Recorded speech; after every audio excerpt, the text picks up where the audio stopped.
ఈరోజు చంద్రబాబు నాయుడు గారు, పవన్ కళ్యాణ్ గారు ప్రత్యేకంగా భేటీ అయ్యారు. ప్రత్యేకంగా భేటీ కావటం ఏంటి? చంద్రబాబు నాయుడు గారు ఆంధ్రప్రదేశ్ సీఎంగా ఉన్నారు. పవన్ కళ్యాణ్ గారు డిప్యూటీ సీఎంగా ఉన్నారు.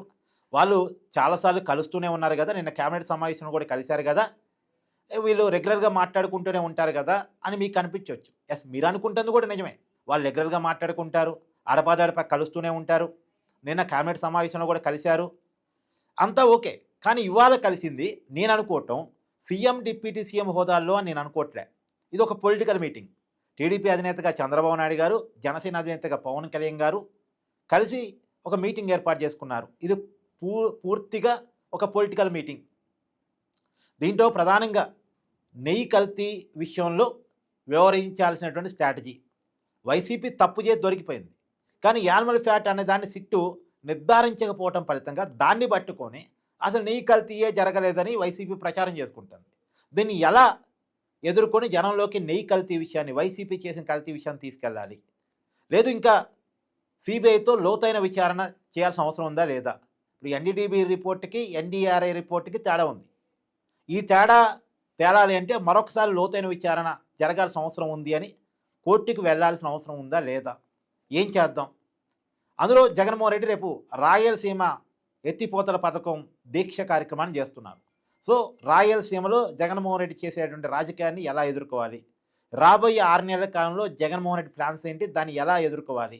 రెండోది, జగన్మోహన్ రెడ్డి కావాలని ట్రాప్ చేసే ప్రయత్నాలు చేస్తున్నాడు. కొన్ని పాలిటిక్స్ని ఒక రకంగా హీట్ ఎక్కిచ్చేసి డైవర్షన్ పాలిటిక్స్ కోసం ప్రయత్నం చేస్తున్నాడు. ఈ డైవర్షన్ పాలిటిక్స్ని ఎలా ఎదుర్కోవాలి? సో జనసేన క్యాడర్కు, టీడీపీ క్యాడర్కు రెండు పార్టీల తరఫున చేయాల్సిన దిశానిర్దేశం ఏంటి? ఎక్కడెక్కడ ఎలాంటి సమస్యలు ఉన్నాయి, ఆ సమస్యను ఎలా ఎదుర్కోవాలి? అందులోనూ జూలైలో రాజ్యసభ స్థానాలు ఖాళీ ఏర్పడిపోతూ ఉంది. 4 రాజ్యసభ స్థానాలు ఆంధ్రప్రదేశ్ సంబంధించి ఖాళీలు ఏర్పడిపోతూ ఉన్నాయి. దాంట్లో ఒక 3 స్థానాలు టీడీపీకి, 1 స్థానం జనసేనకి అంటున్నారు. కానీ నేను అనుకోవటం టీడీపీ 2 స్థానాలు, బీజేపీ 1 స్థానం ఖచ్చితంగా అడిగిద్ది, జనసేనకు 1 స్థానం అంటే మొత్తం 4 స్థానాలు అలా సంఖ్యాపరంగా విభజించుకునేటువంటి అవకాశం ఉంది. జనసేన తొలి రాజ్యసభ సభ్యుడు జూలైలో వాళ్ళు ఎంపిక చేసుకోబోతా ఉన్నారు. ఇప్పటివరకు రాజ్యసభలో జనసేనకి ఎలాంటి సభ్యత్వం లేదు. జనసేన పార్టీ తరఫున కూడా ఒక రాజ్యసభ సభ్యుడు రాజ్యసభలోకి అడిగి పెట్టబోతూ ఉన్నారు ఖాళీగా. నిజానికి ఆ 4 వైసీపీవి. కానీ వైసీపీకి ఎమ్మెల్యేల బలం తగ్గింది కాబట్టి, శాసనసభలో బలం తగ్గింది కాబట్టి ఆ 4 కూడా కూటమికి వస్తాయి. ఈ కూటమి పార్టీలు వాటిని సరి చేసుకుంటే, మామూలుగా అయితే బీజేపీకి ఇంక ఇవ్వాల్సిన అవసరం లేదు. బీజేపీకి వాళ్ళ బలానికి మించి రాజ్యసభ స్థానాలు ఆంధ్రప్రదేశ్ నుంచి ఉన్నాయి. కానీ అయినా సరే బీజేపీ అడిగింది. ఎందుకంటే వాళ్ళ జాతీయ పార్టీ, రాజ్యసభలో వాళ్ళకి బలం ఎక్కువ ఉండటం అనేది అవసరం బిల్లుల విషయంలో, వాటి విషయంలో. కాబట్టి కూటమి పార్టీని వాళ్ళని అడిగేదే ఎక్కువ రాజ్యసభ స్థానాలు కాబట్టి ఖచ్చితంగా వాళ్ళు రాజ్యసభ స్థానాల విషయంలో బీజేపీ పట్టుబట్టింది. 1 స్థానం అడిగి తీసుకునేటువంటి అవకాశం ఉంటుంది. టీడీపీ 2, బీజేపీ 1, జనసేన 1 తీసుకోవచ్చు. సరే, ఇది చేస్తే జనరల్గా ఇదైపోయిన తర్వాత ఇలాంటి అనేక అంశాలు, రాజకీయపరమైన అంశాల మీద ప్రధానంగా చర్చ జరిగినట్టుగా జగన్మోహన్ రెడ్డి చేసేటువంటి డైవర్షన్ పాలిటిక్స్ని ఎలా ఎదుర్కోవాలి? సో టీడీపీ క్యాడర్కు, జనసేన క్యాడర్కు విభజన రాకుండా ఎలా జాగ్రత్తలు పాటించాలి? ఇరు పార్టీల క్యాడర్కు ఎలాంటి దిశానిర్దేశాలు చేయాలి? అందులో వైసీపీ క్యాస్ట్ పాలిటిక్స్ తీసుకొస్తుంది.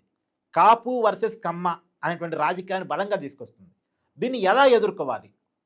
ఈ కుల రాజకీయం మీద ఎక్కువగా చర్చ జరిగినట్టు కూడా తెలుస్తూ ఉంది. క్యాస్ట్ పాలిటిక్స్ని ఎలా కౌంటర్ చేయాలి? ఇప్పుడు టీడీపీని, జనసేనని విడగొడదామని జగన్ చాలా ప్రయత్నం చేశారు. వర్కౌట్ కాలే.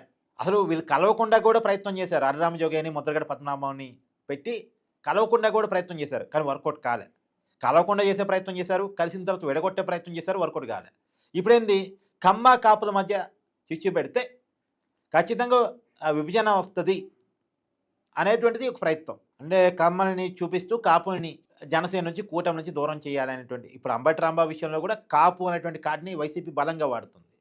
సో ఇలాంటి పాలిటిక్స్ని, క్యాస్ట్ పాలిటిక్స్ని ఎలా ఫేస్ చేయాలి అన్న దాని మీద సుదీర్ఘంగా వాళ్ళు చర్చించినట్టుగా కూడా తెలుస్తూ ఉంది.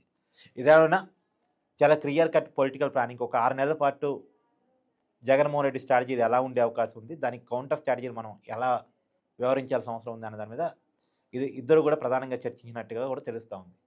అయితే ఇక్కడ ఒక విషయం మాట్లాడుకోవాల్సిందంటే, 3 పార్టీలు ఒకే మాట మీద ఉన్నాయి అని చెప్పడానికి నేను చెప్పా. ఇది అంబటి రాంబాబు ఇష్యూ జరిగిన రోజే మన ఛానల్లో ఒక వీడియో చేశా, డైవర్షన్ పాలిటిక్స్ కోసం ఇదంతా చేస్తున్నారని. ఇప్పుడు 3 పార్టీలు కూడా మొన్న చూడండి, బీజేపీ వాళ్ళు ఢిల్లీలో ప్రెస్ మీట్ పెట్టి చెప్పారు వాళ్ళ ఎంపీలు. పవన్ కళ్యాణ్ గారు వాళ్ళ పార్టీ నాయకులతో జనరల్ బాడీ మీటింగ్ పెట్టి చెప్పారు. చంద్రబాబు నాయుడు గారు వాళ్ళ పార్టీ నాయకులతో టెలికాన్ఫరెన్స్ పెట్టి చెప్పారు. తర్వాత వాళ్ళ పార్టీ రాష్ట్ర అధ్యక్షుడు పల్లా శ్రీనివాస్ గారు కార్యకర్తలతో అంటే కింది స్థాయి నాయకులతో కూడా భేటీ అయ్యి చెప్పారు. డైవర్షన్ పాలిటిక్స్ చేస్తుంది, జాగ్రత్తగా ఉండండి, ట్రాప్లో పడకండి, గొడవలు దిక్కండి, వాళ్ళు రెచ్చగొడతారు, రెచ్చిపోకండి, వాళ్ళు తిడతారు, కానీ మీరు రెచ్చిపోకండి, చట్టపరంగానే ఏదైనా చర్యలు ఉంటాయి తప్ప మీరు రెచ్చిపోకండి అనేటువంటి విషయాన్ని చెప్పారు. దాంట్లో భాగంగానే జాగ్రత్తగా వ్యవహరించాలన్న దానికోసం పొలిటికల్ ప్లానింగ్ కోసం వీరిద్దరు భేటీ.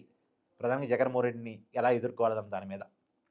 సో వీళ్ళ భేటీ ఎలాంటి రాజకీయ ఎత్తుగడలకి ఆరంభం కాబోతుంది అనేటువంటిది రాబోయే కాలంలో చూడాలి. మీ అభిప్రాయాన్ని కూడా కామెంట్ రూపంలో తెలియజేయండి. Thank you.